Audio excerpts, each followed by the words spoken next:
Hi, my name is Justin Conway. Today I'm going to show you how to link information from Microsoft Excel to Word. And by the way, this process is the same going in either direction. So from Excel to Word or from Word to Excel, the buttons and the operations are really the pretty much identical procedure because the programs are laid out so similar. They're both Microsoft.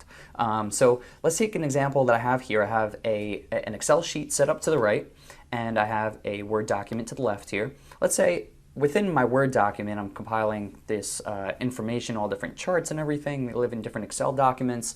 I want to take all of this information from this Excel sheet and link it to this Word document. And a quick word about linking. Linking means that the one document is still attached to the first document where that information is being pulled